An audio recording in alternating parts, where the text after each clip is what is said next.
Everyone's a doctor these days. Everybody knows their problems. Everybody has a disorder. Everybody has a disease. Nobody's just lazy. Nobody's just a loser anymore, right? What am I talking about?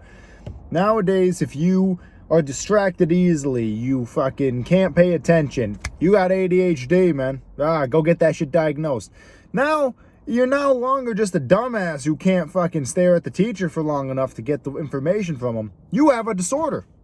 You're no longer just a fat fuck. You have a food addiction.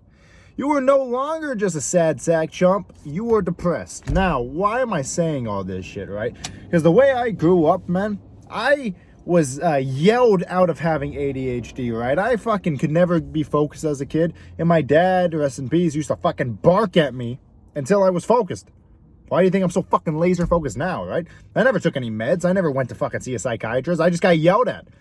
We got to bring back yelling, man. This shit is crazy. Now, I'm not saying people don't have actual psychological problems, but what I'm saying is, majority of the time, it's bullshit. I had a friend, right? His room was always a fucking mess. Always a fucking pigsty. And I used to be like, dude, what the fuck, man? Clean your shit. He used to be like, you think I like living like this? It's a disorder.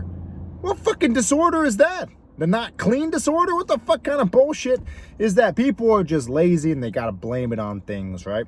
If you told my father, a guy who came from a third world country over here, that you're depressed and you have an iPhone and you sleep in a bed, oh my God, he'd be so upset with you, right? He'd start yelling like, oh shit, it must be hard being on depressed, sleeping in a fucking bed when I used to sleep on hay. That's what he'd tell you, right? So that's why it's a shame my father passed away so early, because he would have fucking put all these disorders and shit to bed right away. If I told him, oh my God, if I told him that people are addicted to vaping now because nicotine's an addiction, he would have slapped the piss out of you.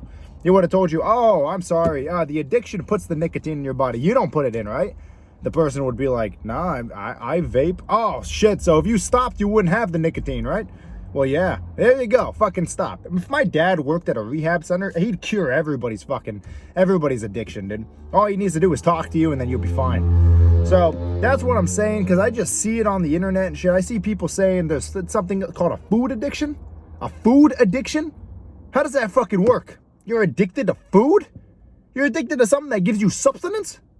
You know who doesn't have a food addiction? People who don't have fucking food. It doesn't exist over there in Africa, right? Shout out Africa, by the way. It don't exist anywhere but in the US, and it's fucking crazy to me how this shit works. Fucking food addiction. How about you're fat? How about you have no self-control? How about that, huh? Can we agree on that? Or no? It's a disease. Anyway, boys, you guys know what to do. Like, comment, share, say. Oh, no, we're on YouTube. Just subscribe to the channel, copy yourself some merch, shadow506shop.com. See you guys in the next one. Peace.